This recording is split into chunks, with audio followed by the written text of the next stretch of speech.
And these waves are progressive waves and stationary waves.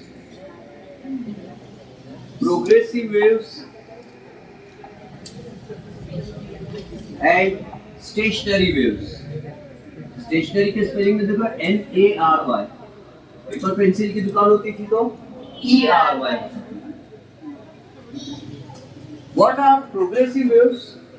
They are either transverse or longitudinal waves which start from a particular point and continuously travel only in one direction without damping. वो waves जो एक जगह से चालू होती है और चालू ही रहती है, चलती ही रहती है आगे, डैम्पिंग नहीं होती, जिनकी एम्पलीट्यूड कम नहीं होता, थियोरेटिकली जो वेव्स एक ही दिशा में लगातार चलती जाती रहती है, हम कहते हैं कि ये प्रोग्रेसिव वेव. नाम ही बता रहा, प्रोग्रेस हो रहा है इसका, एक ही दिशा में तरक्की होती जा रही. एग्जाम्पल क्या है? मेरे बोली हुई आवाज, मेरे मुंह से आवाज निकल रही है, जा रही है, आगे जा रही है, दरवाजे के बाहर उस पर से गैप में से निकल के जा रही है, फिर अड़ोस पड़ोस में जा रही है, तो जा ही रही है आवाज. तो प्रोग्रेसिव वेव्स. और स्टेशनरी वेव्स क्या है? तो मैंने क्या किया, एक रस्सी को यहाँ बांधा और यहाँ बांध दिया, दो फाइनाइट बाउंड्रीज के बीच में बांध के रख दिया रस्सी को. गिटार पर, सितार पर, वीणा पर बांध के रख दिया और मैंने उसको ऐसे चिमटी लिया और यहाँ से एक वेव बनी, टिंग टिंग टिंग टिंग टिंग.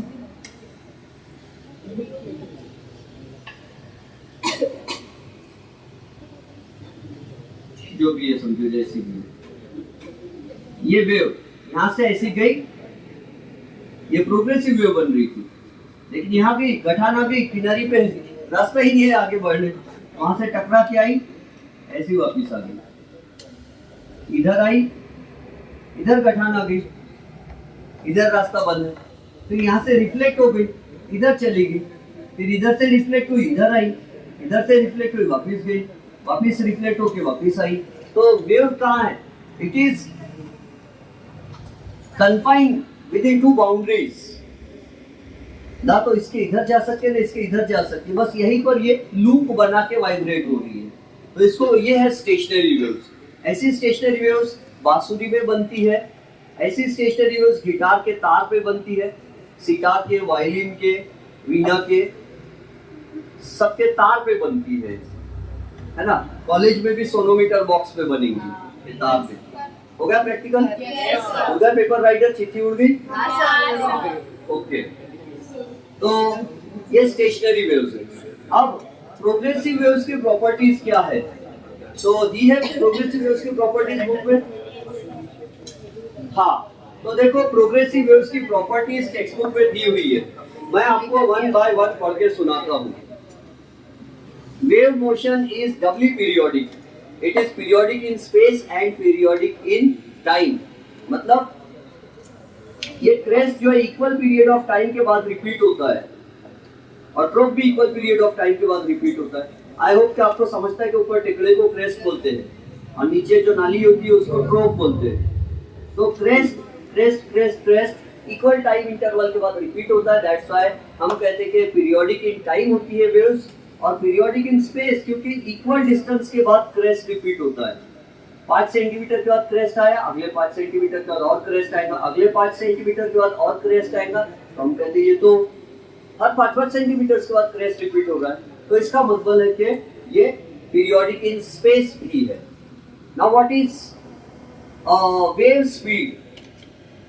वेव स्पीड किसे कहते हैं और वेव की फ्रीक्वेंसी किसे कहते हैं, तो वो हम बाद में पढ़ेंगे. अब पहले देखो प्रोग्रेसिव वेव्स की प्रॉपर्टीज मैं पढ़ रहा हूँ. यहाँ पर मेरे सामने टेक्स्ट बुक में 10 प्रॉपर्टीज दिए, 10 और हमको कोई 4 याद करके रखना है. 4 प्रॉपर्टीज 2 मार्क्स के लिए आ सकती है, कोई भी 4 इजी वाली याद रखना. पहला point, each particle in a medium executes the same type of vibration. मतलब प्रोग्रेसिव वेव्स की हम पढ़ रहे हैं. प्रोग्रेसिव वेव्स में रस्सी का हर पार्टिकल वाइब्रेट होता है. कोई ऐसा पार्टिकल है जो वाइब्रेट नहीं होता होगा? ऐसा कोई भी पार्टिकल नहीं. Each and every particle vibrates, but सबका फेज अलग अलग आता है. पहले ये वाइब्रेट होगा, इधर से लेफ्ट से झटका मिला, पहला फर्स्ट पार्टिकल वाइब्रेट होगा, फिर सेकंड वाइब्रेट होगा, फिर थर्ड, फोर्थ, फिफ्थ, सिक्स, सबका नंबर आएगा, आखिरी इधर वाला पार्टिकल को लेंगे, तेरा नंबर आएगा, बाद में वाइब्रेट होना, सबका नंबर आता है। तो ईच पार्टिकल वाइब्रेट्स। क्या इसमें हर पार्टिकल वाइब्रेट होता है स्टेशनरी वेव्स में? नो। आगे चल के हमको पूछा जाएगा differentiate between progressive waves and stationery waves. वो तो हमको एक डिफरेंस तो अभी आता है, क्या प्रोग्रेसिव वेव्स ट्रैवल होते हैं और स्टेशनरी वेव्स ट्रैवल ही नहीं होते किधर भी। पहला डिफरेंस तो ऐसे ही आ गया हमको, अरे बोर्ड एग्जाम में आ चुका है इससे पहले कई बार। उसके बाद दूसरा डिफरेंस ये है कि in progressive waves all the particles vibrate, but in stationary waves there are some points at which the particles do not vibrate at all. Their kinetic energy of vibration is zero, and there are some points where the particles vibrate with maximum amplitude. These are antinodes, maxima of vibration. यहाँ के particles बहुत ज्यादा vibrate होते हैं और यहाँ के particles vibrate होते ही नहीं है। तो progressive waves, properties of progressive waves. Each particle in a medium executes the same type of vibration. Particles vibrate about their mean positions, performing simple harmonic motion. अब आपको तो ये भी नहीं मालूम होगा सिंपल हार्मोनिक मोशन की डेफिनेशन क्या है, नहीं है, किसी को नहीं आता, मालूम मुझे, पढ़ते ही नहीं आपने। सुनो सिंपल हार्मोनिक, फिर जब मैं बोलूंगा ना ये होती है, हाँ अच्छा ये क्या सुना आता है। देखो हाँ, what is simple harmonic motion? SHM, what is SHM? नहीं आना, सुनो। The repetitive, periodic to and from motion of a particle between two extreme positions, in which the restoring force acting on a particle is directly proportional to its displacement from the mean position, and force and displacement are in opposite directions to each other. Such a wave is called, such oscillations are called simple harmonic oscillations. किसी भी vibration को simple harmonic होने के लिए जरूरी है कि वो हुक का लॉ एसएचएम का ओबे करे, और हुक्स लॉ इन एसएचएम सबको याद है। F is directly proportional to minus x. F is called the restoring force. X is displacement from the mean position. तो जो भी oscillations हुक्स लॉ ओबे करते हैं, फॉलो करते हैं, तब वो सिंपल हार्मोनिक मोशन बन जाता है। या तो force is directly proportional to minus displacement and ऐसा बोल दो, या acceleration is directly proportional to minus displacement बोल दो, चलेगा, उसको सिंपल हार्मोनिक बोलते हैं। अच्छा, तो ये पार्टिकल्स कौन सा ऑसिलेशन करते हैं? सिंपल हार्मोनिक करते हैं। दूसरा point, all vibrating particles of the medium have the same amplitude, same time period and same frequency. Same amplitude होता है इनका, कहीं ऐसा तो नहीं होता कि कहीं की रस्सी बहुत ज्यादा उछल जाती, नो, सबका एम्पलीट्यूड सेम है, सबका टाइम पीरियड सेम है, सबका फ्रीक्वेंसी सेम है। The phase changes from particle to particle, phase change होता है, फेज यानी स्टेज। तो पहले ये पार्टिकल उछल रहा तो ये हम क्या बोलेंगे, फेज में आगे है। इधर का पार्टिकल बाद में उछलेगा तो बोलेंगे भैया तेरा फेज बाद में आया, ये फेज में लैग हो रहा है, ये लीड कर रहा है। जो पार्टिकल पहले उछलता है हम बोलते हैं वो लीड कर रहा है, फेज में लीड कर रहा है। और जहां का पार्टिकल बाद में उछलेगा, आप देखो लेफ्ट से उछलना चालू है, वाइब्रेशन लेफ्ट से चालू है, ऑसिलेशन, तो यहाँ का पार्टिकल क्या होगा, पहले यहाँ का पार्टिकल उछलेगा P पॉइंट का या Q पॉइंट का उछलेगा, P वाला, तो हम बोलेंगे particle at P is leading in phase and particle at Q is lagging in phase as compared to particle at P। Particle at P के ये पीछे रह रहा है, लैग बिहाइंड रह रहा है, लैगिंग, LA वाली है ना। तो लैगिंग बिहाइंड का मतलब है ये पीछे रह जा रहा है उछलने में, और ये लीड कर रहा है। तो लीड और लैग जब हम AC सर्किट चैप्टर पढ़ेंगे उसमें बहुत बार बार आएगा। लीड करना है leader, a leader is a person who knows the way, goes the way and shows the way. तो जो आगे बढ़ता है, पहले पहले उछलता है, उसको लीड बोलते हैं, लीडर, और जो पीछे रह जाते हैं उसको बोलते हैं लैग हो रही है, लैग हो गया। So the phase changes from one particle to another. No particle remains permanently at rest. Progressive waves में कोई भी पार्टिकल परमानेंटली रेस्ट पोजीशन पे नहीं रहता, सबको उछलना पड़ता है। लेकिन स्टेशनरी वेव्स में कुछ पार्टिकल 12 महीने, ये यहाँ का पार्टिकल, यहाँ का particle x, y, z, a, x, y, z, a के पार्टिकल्स परमानेंटली विदाउट वाइब्रेशन से जिनका एम्पलीट्यूड ऑफ वाइब्रेशन परमानेंटली 0 रहता है, लेकिन प्रोग्रेसिव वेव्स में सब उछलते हैं, सबका नंबर आता है। No particle remains permanently at rest, each particle comes to rest momentarily while at the extreme position of vibration. हर पार्टिकल उछलता है, ऊपर नीचे जाता है, लेकिन जब वो एकदम ऊपर जाता है तो रुक जाता है, एकदम नीचे जाता है तो रुक जाता है, और बीच में मैक्सिमम एम्पलीट्यूड, यानी वो उछलता रहता है। उसके बाद the particles attain maximum velocity when they pass through their mean positions. Particles क्या परफॉर्म कर रही है? SHM. These particles are performing SHM. और जब particles SHM परफॉर्म कर रहे हैं, इसका मतलब क्या? ऑसिलेटरी मोशन है, और ऑसिलेटरी मोशन है तो आपको पता है मीन पोजीशन पर वेलोसिटी कितनी होती है? मैक्स, और एक्सट्रीम पर वेलोसिटी कितनी होती है? 0। तो यही वो पॉइंट है। Particles achieve maximum velocity when they pass through their mean positions. फिर उसके बाद है during the propagation of wave, energy is transferred along the wave. ये भी differentiate between के काम का है। In progressive waves, energy is transferred from one point to another point. कौन सी एनर्जी ट्रांसफर होती है? Kinetic energy.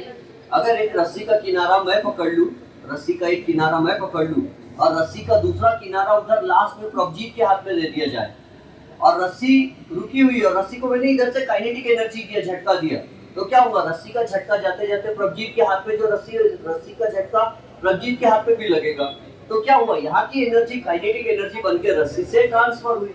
तो progressive waves transfer energy and momentum.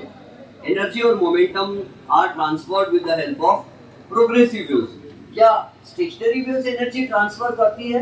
नहीं, वो तो बस आखिरी कोने तक जाती, फिर वापस आती है एनर्जी रिफ्लेक्ट होके, फिर इधर से रिफ्लेक्ट होती, उधर से रिफ्लेक्ट होती, वो तो बॉल की तरह इधर से उधर बाउंस हो रही दो दीवार के बीच में।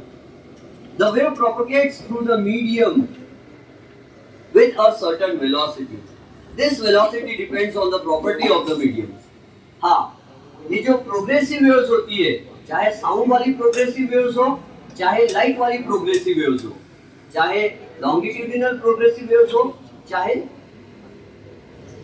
ट्रांसवर्स प्रोग्रेसिव वेव्स हो, इनकी वेलोसिटी डिपेंड करती है मीडियम की प्रॉपर्टीज पर। क्या आपको पता है sound travels the fastest in solids? अगर आपको साउंड की स्पीड जल्दी से सुनना है तो बुट्टी बोरी में ट्रेन है और नागपुर रेलवे की पटरी पर कान लगाओ, तो आपको बुट्टी बोरी में ट्रेन है लेकिन नागपुर में आवाज सुनाई आ जाएगी, खटर खटर, because sound travels the fastest through solids. And sound की वेलोसिटी थोड़ी कम हो जाती है लिक्विड्स में, और साउंड सबसे धीरे चलती है गैसेस में, और अलग अलग गैसेस में अलग अलग वेलोसिटी, अलग अलग लिक्विड्स में अलग है, अलग अलग सॉलिड्स में अलग है, हर पर डिपेंड करती है। तो velocity of sound depends on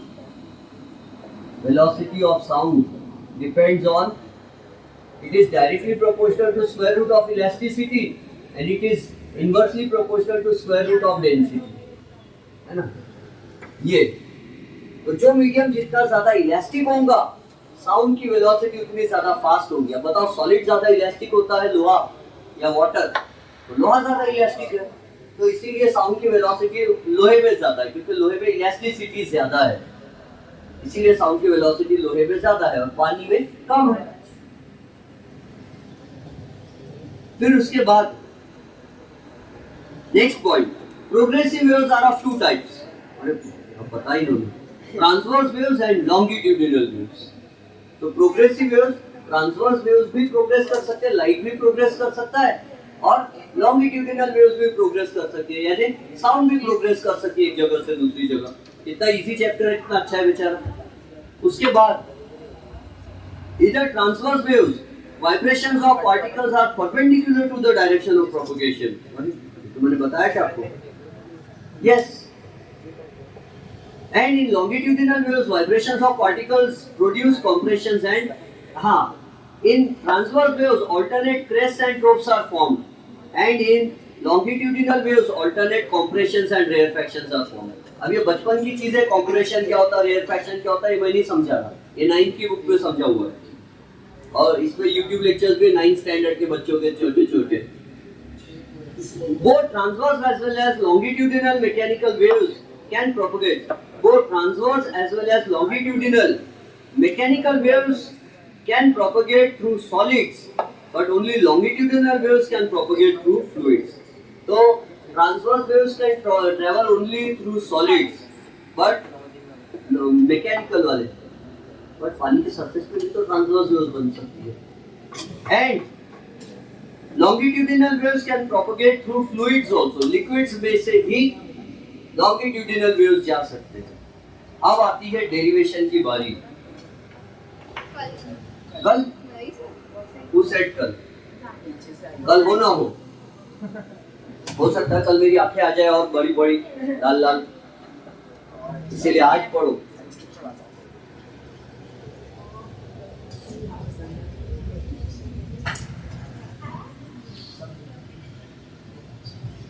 हाँ आपकी थैंक यू वेरी मच. तो हम डेरिवेशन स्टार्ट करते हैं. Equation for a simple displacement of equation for the displacement of a simple harmonic progressive wave. तो देखो, this is y axis, ये y dash axis है, और इधर है this is positive x axis. एक वेव है जो ऐसी जा रही है,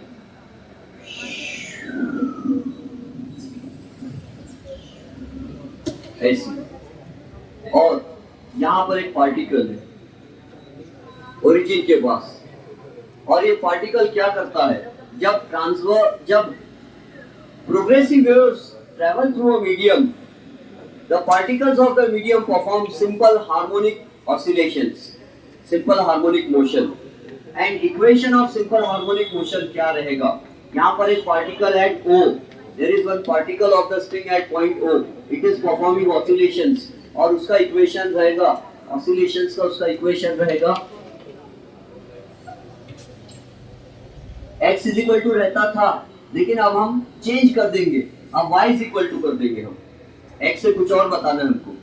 तो y is equal to a sin omega t, since the particle is starting from the mean position. मैं ये सोच के पढ़ा रहा हूँ कि ऑसिलेशन चैप्टर आपने पढ़े है करके, कहीं ये मेरा भ्रम तो नहीं है, नहीं है ना. तो ऑसिलेशन पे हमने पढ़े कि if a particle is performing simple harmonic motion, ये क्या है प्लस ए, यहाँ क्या रहता माइनस ए, है ना. तो पार्टिकल का डिस्प्लेसमेंट क्या है y, ये देखो y is plus A, y is minus A, zero plus A zero minus A plus minus A zero plus A. Oscillation कर रहा है तो कौन से प्लेन में कर रहा है, y प्लेन में कर रहा है. So y is equal to a sin omega t. ये कौन से पार्टिकल की ऑसिलेशन है, ये वाला देखिए.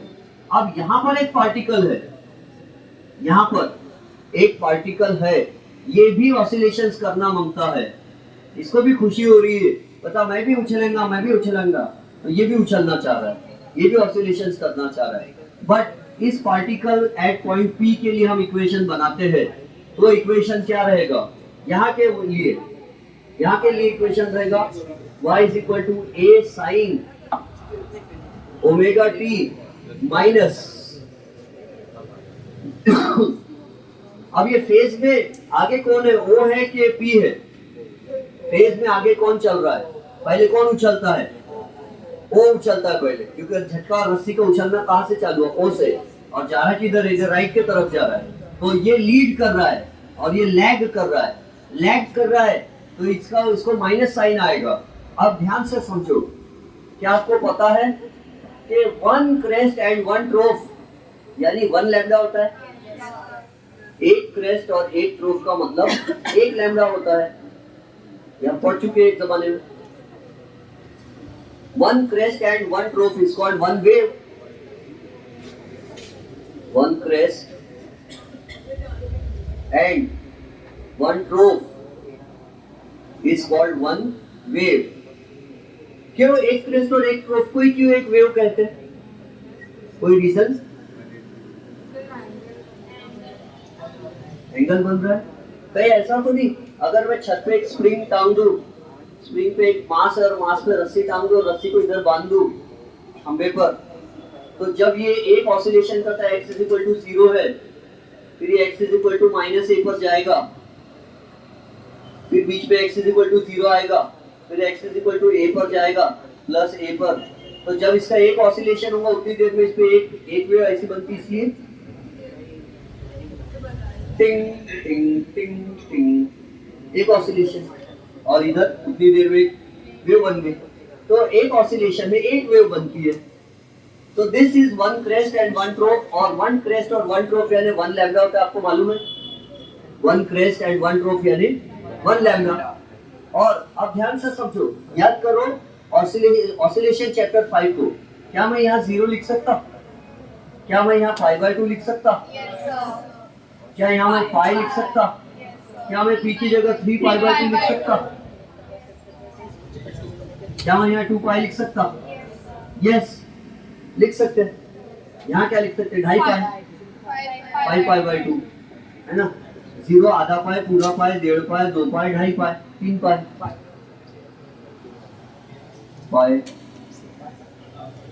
पाई, पाई। तो सी, अब ये 0 है, ये एक क्रेस्ट हो गया, ये ट्रोप होगा। तो ये एक क्रेस्ट और एक ट्रोप पे कितने पाए समाते हैं? 2 पाए, 2 पाए। तो a phase difference of 2 pi is equal to a path difference of 1 lambda. ये लाइन लिखता हूं मैं, it is a part of derivation. ये एक इंपॉर्टेंट लाइन मानी जाती है इस चैप्टर में। a phase difference of 2 pi radian is corresponds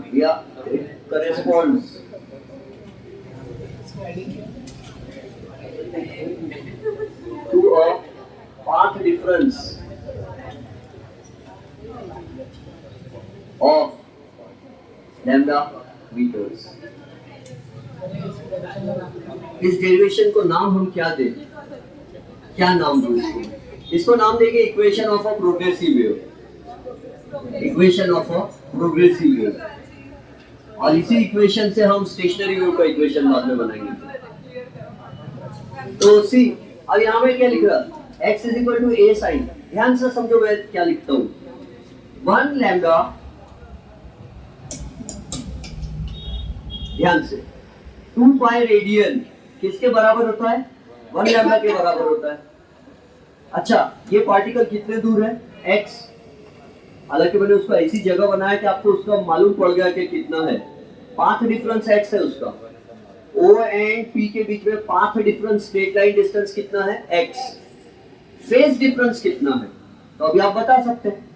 कैसे बता सकते हैं? इसका फेज 0 है, इसका 3π/2 है, तो 3π/2 - 0। पता है 2012 की बोर्ड एग्जाम में क्या आया था? 2012 की बोर्ड एग्जाम में एक मार्क के लिए एमसीक्यू क्या आया था? ऐसी वेव बन के आई थी, और यहाँ पॉइंट ए था और यहाँ पॉइंट बी था, और क्वेश्चन आया था the phase difference between points A and B is, option A pi radian, option B 2 pi radian, option C 3π/2 radian, option D 0 radian. बोलो क्या बनता है? Option C. ऑप्शन सी, सोच के बोलो। बराबर है। ये पीक पर है, ये भी पीक पर है, तो दोनों कहां से कहां है? दोनों क्रेस्ट और क्रेस्ट है, और 2 पॉइंट्स अगर क्रेस्ट और क्रेस्ट के बीच में रहे तो उनके बीच के डिस्टेंस को क्या बोलते हैं? वेवलेंथ, मतलब लैम्डा है, और लैम्डा तो 2 पाई के बराबर होता है, तो उनके बीच का फेज डिफरेंस 2 पाई रेडियन है। सुनो, आप ये सोच लिए होंगे कि 0 से यहाँ 2 पाई है।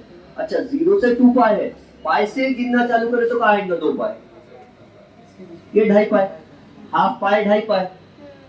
समझो ये पॉइंट ए है, टेकड़ा, और ये वाला टेकड़ा 2.5 पाई। तो इनको माइनस करेंगे तो क्या होगा? 2.5 पाई - आधा पाई, 2 पाई। और ये दोनों के बीच की दूरी को क्या कहलाएंगी? ये दूरी कहलाएंगे 1 लैम्डा। नहीं समझ में आता है? समझाओ आप डिटेल में। 0 से 2 पाई तक क्या है? 1 लैम्डा। फिर ये ऊपर चढ़ाई से जा रहे हैं हम, यहाँ से गिनती चालू कर रहे तो ये इधर तक नीचे तक रहेंगी, यहाँ से चालू करेंगे। समझते हो? ये समझते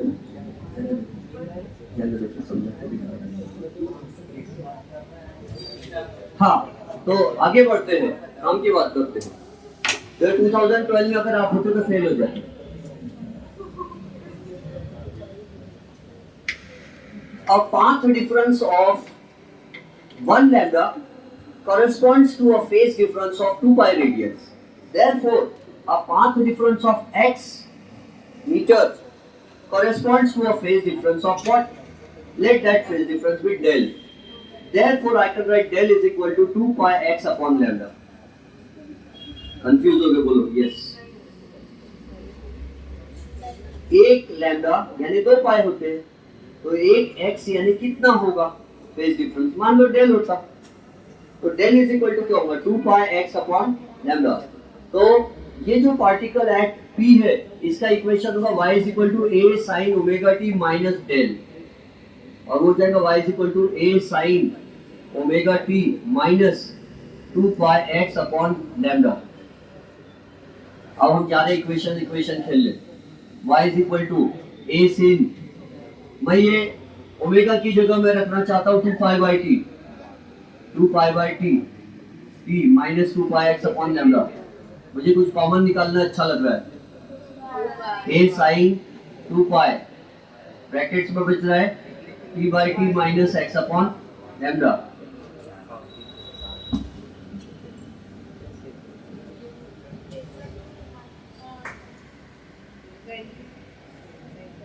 सोच लो, देख लो, पूछो यहाँ माइनस क्यों आया, पूछो ये डेल क्यों आया। अगर आपको डेल की वैल्यू पता करना है तो यहाँ x की वैल्यू डाल दोगे आप। अच्छा, x की वैल्यू कितनी डालोगे? एक क्रेस्ट है मतलब आधा लैम्डा है, एक क्रेस्ट और एक ट्रोप यानी फुल लैम्डा होता, तो ओनली क्रेस्ट रहा तो कितना लैम्डा होता? आधा लैम्डा होता है ना। और अगर पाव क्रेस्ट हो तो पाव ट्रोप,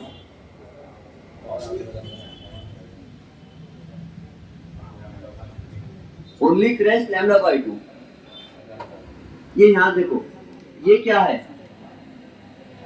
0 से पाई तक क्या है?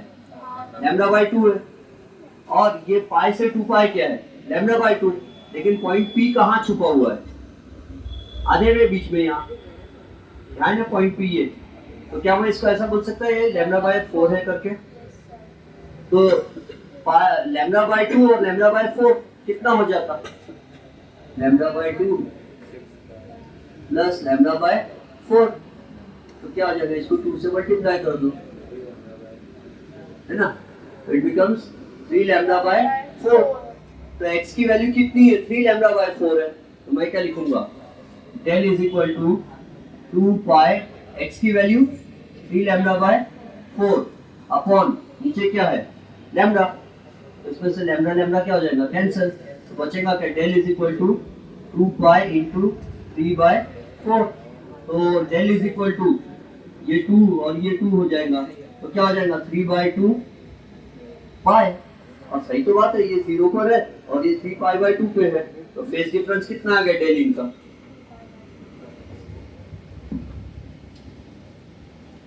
काय बोलते, सब गलत गलत पढ़ा दे रहा हूँ। समझ में आता है किसी के कुछ? हाँ, तो ये जो डेल है ये phase difference between particle at O and particle at P। और जब भी हमको ये फेज डिफरेंस पता करना हो तो पाथ डिफरेंस पता रखो और 2 पाई बाय लैम्डा से मल्टीप्लाई। अब देखो, इस फॉर्मूला से हम खेल सकते हैं। अगर हमको खेलना है इस फॉर्मूला से, और टेक्स्ट बुक में एग्जाम में 2-3 बार ऐसा पूछा गया कि right it in various forms. आपको पता है फ्रीक्वेंसी कैसे बताते हैं? n। वेलोसिटी का फॉर्मूला क्या है? Velocity is equal to wavelength into frequency होता है, बोलते हैं। ओह सॉरी, फ्रीक्वेंसी n से बताते हैं। Velocity is equal to, velocity v से बताते हैं इस चैप्टर में। Velocity is equal to wavelength into frequency होता है। यस बोलो, है ना। तो अब मैं क्या कर रहा हूँ? मैं लिख रहा हूँ y is equal to a sin 2 pi ये क्या है? क्या मैं ऐसा लिख सकता N T minus X upon lambda? 1 upon capital T को मैंने फ्रीक्वेंसी कर दिया, n is the frequency here, y is equal to a sin 2 pi n से multiply t minus x upon n into lambda. बताओ आप गलत किया क्या?